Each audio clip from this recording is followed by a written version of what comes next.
एक बार क्या हुआ कि एक गरीब व्यक्ति तालाब के किनारे मछली पकड़ने के लिए बैठा था। कुछ देर बाद एक मछली उसके हाथ में आ गई। उसने उस मछली को उठाया। तभी एक अमीर आदमी आके उसकी मछली को छीन लेता है और उसको छीनकर अपने घर की ओर ले जाने लग जाता है। अभी वह अपने घर की ओर बढ़ता ही रहता है, तभी उस तड़पती हुई मछली का कांटा उसके हाथ में लग जाता है। जब वह घर पहुंचता है तो उसे बहुत दर्द होता है। फिर वह सोचता है कि अब मुझे डॉक्टर के यहाँ जाना चाहिए। जब वह डॉक्टर के पास जाता है, डॉक्टर उसकी उंगली के घाव को देखता है। तब वह जवाब दे देता है कि अब आपकी उंगली को काटना होगा। अब उस अमीर व्यक्ति ने डॉक्टर की बात मान ली और अपनी उंगली को कटवा दिया। और डॉक्टर उसी समय कहते हैं कि आप कुछ दिन बाद फिर दिखाने आना।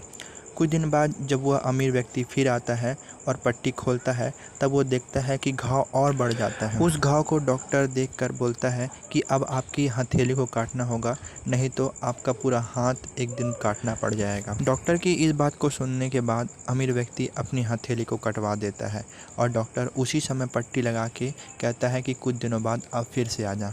जब कुछ दिनों बाद वह फिर से आता है तो डॉक्टर फिर से उस घाव को ताज़ा पाता है और कहता है कि अब आपको अपनी कोहनी तक हाथ को कटवाना होगा, नहीं तो पूरा ही हाथ आपको काटना पड़ेगा। अमीर व्यक्ति ने इस बात को सुनी और उसने अपनी कोहनी तक हाथ कटवा दिया।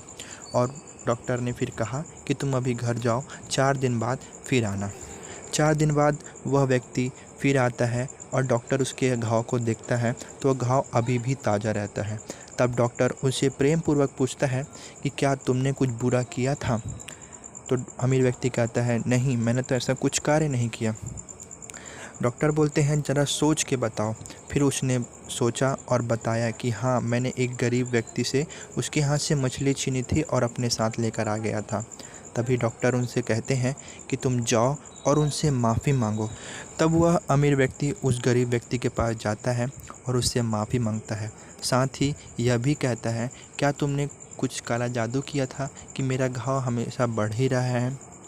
तब वह गरीब व्यक्ति कहता है कि जब आपने मेरे हाथों से मछली छीनी थी, उस समय तुमने अपनी ताकत दिखाई थी। उसी वक्त मैं आसमान की ओर देखकर बोला कि हे भगवान, अब आप इसे अपनी ताकत दिखाएं। इस पूरी कहानी का आशय सिर्फ इतना है कि कर्म का फल अवश्य मिलता है, इसलिए अच्छे काम करते रहिए। ऐसे ही इंटरेस्टिंग वीडियो के लिए लाइक, शेयर एंड सब्सक्राइब।